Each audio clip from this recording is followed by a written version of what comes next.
ಯೋಂತಃ ಪ್ರವಿಶ್ಯ ಮಮ ವಾಚಮಿಮಾಂ ಪ್ರಸುಪ್ತಾಂ ಸಂಜೀವಯತ್ಯಖಿಲಶಕ್ತಿಧರಸ್ವಧಾಮ್ನಾ ಅನ್ಯಾಂಶ್ಚ ಹಸ್ತಚರಣಶ್ರವಣತ್ವಗಾದೀನ್ ಪ್ರಾಣಾನ್ನಮೋ ಭಗವತೆ ಪುರುಷಾಯ ತುಭ್ಯಂ. ತಪಸ್ವಾಧ್ಯಾಯ ಶುಶ್ರೂಷಾ ಕೃಷ್ಣಪೂಜಾರತಂ ಮುನಿಂ ವಿಶ್ವೇಶಮಿಷ್ಟದಂ ವಂದೇ ಪರಿವ್ರಾಟ್ ಚಕ್ರವರ್ತಿನಂ. ಶ್ರೀ ಗುರುಭ್ಯೋ ನಮಃ. ಹರಿ ಓಂ.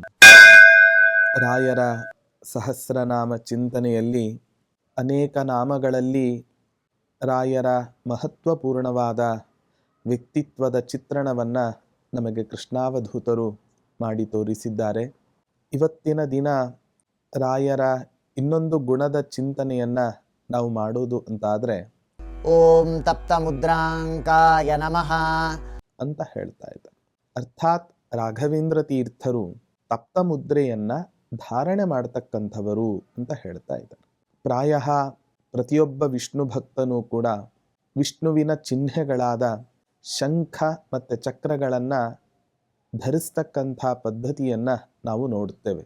ಪ್ರತಿನಿತ್ಯ ಗೋಪೀಚಂದನದಲ್ಲಿ ವಿಷ್ಣುವಿನ ಚಿಹ್ನೆಯನ್ನು ನಾವು ಧಾರಣೆ ಮಾಡಿದರೆ ವಿಶೇಷ ಸಂದರ್ಭಗಳಲ್ಲಿ ಭಗವಂತನ ಸಂಕೇತಗಳಾದ ಈ ಶಂಖ ಮತ್ತು ಚಕ್ರಗಳನ್ನು ನಾವು ಧರಿಸ್ತೇವೆ. ಆಷಾಢ ಏಕಾದಶಿ, ಅದನ್ನು ಶಯನಿ ಏಕಾದಶಿ ಅಂತ ಕರೀತಾರೆ. ಮಧ್ಯದಲ್ಲಿ ಪ್ರಬೋಧಿನಿ ಏಕಾದಶಿ ಅಂತ ಕರೀತಾರೆ. ಅವತ್ತಿನ ದಿನ ಧಾರಣೆ ಮಾಡಬೇಕು. ಹಾಗೆ ಉತ್ಥಾನ ದ್ವಾದಶಿ, ಆ ಪರಮಾತ್ಮನನ್ನು ಎಬ್ಬಿಸ್ತಕ್ಕಂತಹ ಪರ್ವಕಾಲ. ಅಂಥ ಸಂದರ್ಭದಲ್ಲಿಯೂ ಕೂಡ ಈ ಮುದ್ರಾಧಾರಣೆಯನ್ನು ಮಾಡಿಕೊಳ್ತಕ್ಕಂಥ ಸಂಪ್ರದಾಯ ನಮ್ಮಲ್ಲಿ ಬಂದಿದೆ. ಮುದ್ರಾಧಾರಣೆಯ ಬಗ್ಗೆ ಅನೇಕ ಪುರಾಣಗಳಲ್ಲಿ ಮಾತುಗಳನ್ನು ನಾವು ನೋಡ್ತೇವೆ. ಸ್ಕಂದ ಪುರಾಣ, ಮಾರ್ಕಂಡೇಯ ಪುರಾಣ, ಈ ಎಲ್ಲ ಸ್ಥಳಗಳಲ್ಲಿಯೂ ಕೂಡ ಈ ಮುದ್ರಾಧಾರಣೆಯ ಮಹತ್ವವನ್ನು ನಮಗೆ ಒತ್ತಿ ತಿಳಿಸಿಕೊಟ್ಟಿದ್ದಾರೆ. ದೇಹದ ಪಾವಿತ್ರ್ಯತೆಗೆ ಅತ್ಯಂತ ಮುಖ್ಯವಾದದ್ದು ಈ ಮುದ್ರಾಧಾರಣೆ. ಒಂದು ಕಡೆ ಮಾತು ಬರುತ್ತೆ, ಉಪವೀತಂ ಶಿಖಾಂಚೈವ ಊರ್ಧ್ವಪುಂಡ್ರಂ ತಥೈವ ಚ ಚಕ್ರಲಾಂಛನಹೀನಸ್ಯ ವಿಪ್ರಸ್ಯ ವಿಫಲಂ ಭವೇತ್ ಅಂತ ಒಂದು ಮಾತು. ಒಬ್ಬ ಬ್ರಾಹ್ಮಣನಿಗೆ, ಒಬ್ಬ ವೈಷ್ಣವನಿಗೆ, ಅವನಿಗೆ ಬ್ರಾಹ್ಮಣ್ಯ ಅಥವಾ ವೈಷ್ಣವತ್ವ ಹೇಗೆ ಸಿದ್ಧ ಆಗತ್ತೆ ಅಂತ ಹೇಳಬೇಕಾದ್ರೆ, ಉಪನಯನ ಆದ ಮೇಲೆ ಉಪವೀತ, ಯಜ್ಞೋಪವೀತವನ್ನು ಧಾರಣೆ ಮಾಡ್ತಾನೆ. ಹಾಗೆ ಆಯಾಯ ಶಾಖೆಗೆ ಅನುಗುಣವಾಗಿ ಉಪನಯನ ಸಂಸ್ಕಾರದಲ್ಲಿ ಶಿಖೆಯನ್ನು ಬಿಡ್ತಾನೆ. ನಂತರದಿಂದ ಊರ್ಧ್ವಪುಂಡ್ರ ಧಾರಣೆಯನ್ನು ಮಾಡಲಿಕ್ಕೆ ಆರಂಭ ಮಾಡ್ತಾನೆ.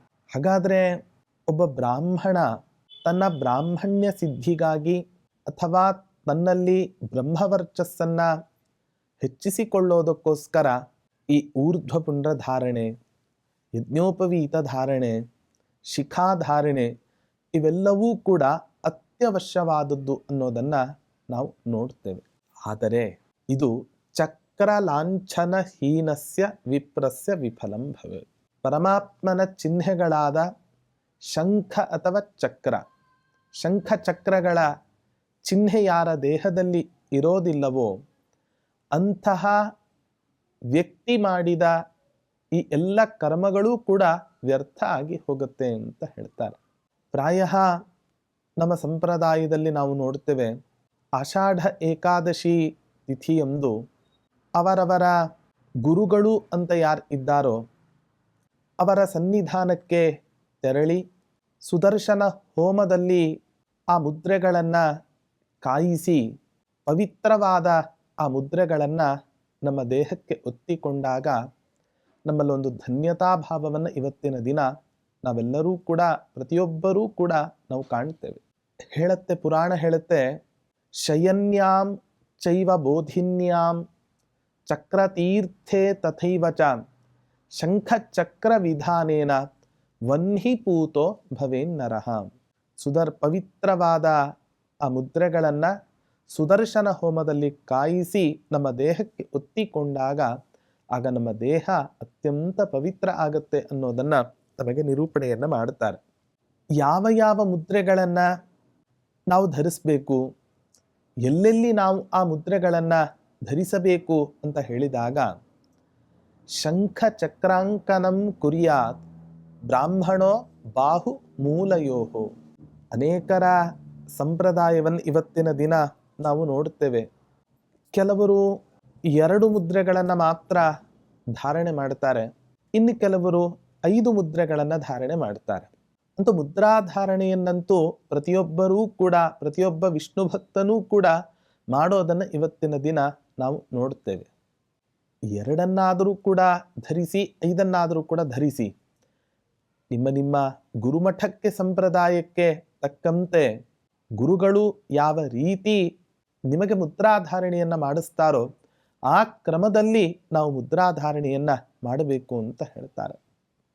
ಹುತಾಗ್ನಿ ನೈವ ಸಂತಪ್ಯ ಸರ್ವ ಪಾಪಾಪನುತ್ತಯೇ ಚಕ್ರಂ ವಾ ಶಂಖ ಚಕ್ರೋ ವಾ ತಥಾ ಪಂಚಾಯುಧಾನಿ ವಾ. ಒಂದು ಕಾರಣವನ್ನು ಕೊಡ್ತಾರೆ, ಸರ್ವ ಪಾಪಾಪನುತ್ತಯೇ ಅಂತ. ಒಂದು ಮಾತು ಬರುತ್ತೆ, ಪ್ರಾತಃ ಪ್ರಭೃತಿ ಸಾಯಾಂತಂ ಸಾಯಾದಿ ಪ್ರಾತರಂ ತಥಾ ಯತ್ಕರೋಮಿ ಜಗನ್ನಾಥ ತದಸ್ತು ತವ ಪೂಜನಂ. ಪ್ರಾತಃ ಕಾಲದಿಂದ ಸಾಯಂಕಾಲದ ತನಕ ನಾವು ಮಾಡಿದ ಪಾಪ ಪರಿಹಾರಕ್ಕೋಸ್ಕರ ಸಾಯಂಕಾಲದ ಸಂಧ್ಯಾ ವಂದನೆಯನ್ನು ಮಾಡಬೇಕು. ಸಾಯಂಕಾಲದಿಂದ ಬ್ರಾಹ್ಮಿ ಮುಹೂರ್ತದ ತನಕ ಮಾಡಿದ ಪಾಪ ಪರಿಹಾರಕ್ಕೋಸ್ಕರ ಪ್ರಾತಃ ಕಾಲದಲ್ಲಿ ನಾವು ಸಂಧ್ಯಾ ವಂದನಾದಿ ಸತ್ಕರ್ಮವನ್ನು ಮಾಡಬೇಕು ಅಂತ ಹೇಳುತ್ತೆ. ಹಾಗೆ ಸರ್ವ ಪಾಪಾಪನುತ್ತಯೇ, ಗೊತ್ತಿದ್ದು ಮಾಡಿದ ಅನೇಕ ಪಾಪಗಳು, ಗೊತ್ತಿಲ್ಲದೆ ಮಾಡಿದ ಅನೇಕ ಪಾಪ ಪರಿಹಾರಕ್ಕೋಸ್ಕರ ನಾವೇನು ಮಾಡಬೇಕು ಅಂತ ಹೇಳಿದ್ರೆ, ಹುತಾಗ್ನಿನೈವ ಸಂತಪ್ಯ, ಅಗ್ನಿಯಲ್ಲಿ ಹುತವಾದ ಯಾವ ಆ ಶಂಖಚಕ್ರ ಮುದ್ರೆಗಳು ಇದೆ ಆ ಮುದ್ರೆಗಳನ್ನು ನಾವು ಅವಶ್ಯವಾಗಿ ನಮ್ಮ ಗುರುಗಳ ಮೂಲಕ ಅದನ್ನು ನಾವು ಧರಿಸಬೇಕು ಅಂತ ಹೇಳ್ತಾ ಇದ್ದಾರೆ. ಧಾರಯಿತ್ವೈವ ವಿಧಿವತ್ ಬ್ರಹ್ಮಕರ್ಮ ಸಮಾರಭೆ ಅಂತ ಹೇಳ್ತಾರೆ.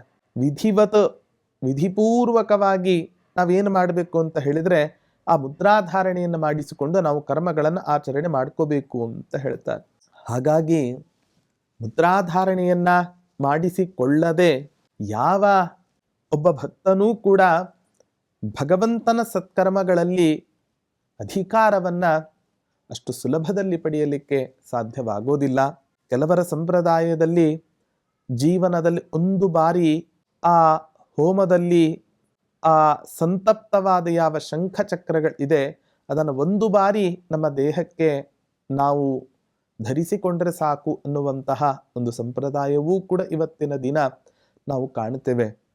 ಅಂತೂ ಒಟ್ಟಾರೆ ವರ್ಷಕ್ಕೊಂದು ಬಾರಿಯಾದರೂ ಕೂಡ ಉಪನಯನ ಸಂಸ್ಕಾರದಲ್ಲಿ ಅಥವಾ ಮದುವೆ ಮೊದಲಾದಂತಹ ಸಂಸ್ಕಾರಗಳಲ್ಲಿ ಆದ ಮೇಲೆ ನಮ್ಮ ಮುಂದಿನ ಎಲ್ಲ ಕೆಲಸಗಳಿಗೂ ಕೂಡ ಒಂದು ಪರಮಾತ್ಮನ ಚಿಹ್ನೆ ನಮಗೆ ಇತ್ತು ಅಂತಾದರೆ ರಕ್ಷಾ ಕವಚವಾಗಿ ಅದು ನಮ್ಮನ್ನು ಕಾಪಾಡಲಿಕ್ಕೆ ಸಾಧ್ಯ ಆಗುತ್ತೆ. ಭಗವಂತನ ಚಿಹ್ನೆಗಳಾದ ಈ ಶಂಖಚಕ್ರಗಳನ್ನು ನಾವೆಲ್ಲರೂ ಕೂಡ ಧರಿಸಲೇಬೇಕು ಅನ್ನೋದನ್ನು ನಾವು ಅರ್ಥ ಮಾಡ್ಕೋಬೇಕು. ಪರಮಾತ್ಮನ ಚಿಹ್ನೆಯಾದ ಈ ಶಂಖ ಮತ್ತು ಚಕ್ರವನ್ನು ನಾವು ಧರಿಸಿದೆವು ಅಂತಾದರೆ ಯಾವ ರಾಕ್ಷಸರಾಗಲಿ ದೈತ್ಯರಾಗಲಿ ನಮ್ಮ ಹತ್ರ ಸುಳಿಯಲಿಕ್ಕೆ ಸಾಧ್ಯ ಇಲ್ಲ. ಯಾಕೆ ಭಗವಂತನ ಚಿಹ್ನೆಗಳಾದ ಶಂಖಚಕ್ರಗಳನ್ನು ಧಾರಣೆ ಮಾಡಿಕೊಂಡಿದ್ದಾನೆ ಅಂತ ಹೇಳಿ ಅವನನ್ನು ಅಲ್ಲೇ ಬಿಟ್ಟು ಹೊರಟು ಬಿಡ್ತಾರೆ. ಹಾಗಾಗಿ ಇಂಥ ಪವಿತ್ರವಾದ ಈ ಮುದ್ರಾಧಾರಣೆಯನ್ನು ನಮ್ಮ ಶ್ರೇಯಸ್ಸಿಗೋಸ್ಕರ, ಒಳಿತಿಗೋಸ್ಕರ ಶಾಸ್ತ್ರೋಕ್ತ ರೀತಿಯಲ್ಲಿ ನಾವು ಧಾರಣೆ ಮಾಡಬೇಕು ಅಂತ ಶಾಸ್ತ್ರ ನಮಗೆ ತಿಳಿಸಿಕೊಟ್ಟಿದೆ. ಅದರಂತೆ ರಾಘವೇಂದ್ರ ತೀರ್ಥರು ಕೂಡ ತಪ್ತ ಮುದ್ರಾಧಾರಕರು. ವಸ್ತುತಃ ಅವರು ತಪ್ತ ಮುದ್ರೆಯನ್ನು ಕೊಡತಕ್ಕಂಥವರು. ಅವರೂ ಕೂಡ ವಿಷ್ಣುವಿನ ಚಿಹ್ನೆಗಳಾದ ಈ ಶಂಖಚಕ್ರ ಮೊದಲಾದವುಗಳನ್ನು ಧರಿಸಿ ಅವರು ಎಲ್ಲರಿಗೂ ಕೂಡ ಮಾದರಿ ಆಗ್ತಾ ಇದ್ದರು ಆ ಕಾಲದಲ್ಲಿ. ಇಂತಹ ತಪ್ತ ಮುದ್ರಾ ಧಾರಣೆಯನ್ನು ಮಾಡಿ ಸಮಾಜಕ್ಕೆ ಒಂದು ದೊಡ್ಡ ಆದರ್ಶವನ್ನು ತೋರಿಸಿಕೊಟ್ಟಂತಹ ಮಹಾನುಭಾವರು ರಾಘವೇಂದ್ರ ತೀರ್ಥರು. ಇಂತಹ ರಾಯರ ಅನುಗ್ರಹ ನಮ್ಮ ಮೇಲೆ ಇರಲಿ ಅನ್ನುವಂತಹ ಒಂದು ಚಿಂತನೆ ಈ ಒಂದು ನಾಮದಲ್ಲಿ ನಾವು ಕಾಣಬಹುದಾಗಿದೆ.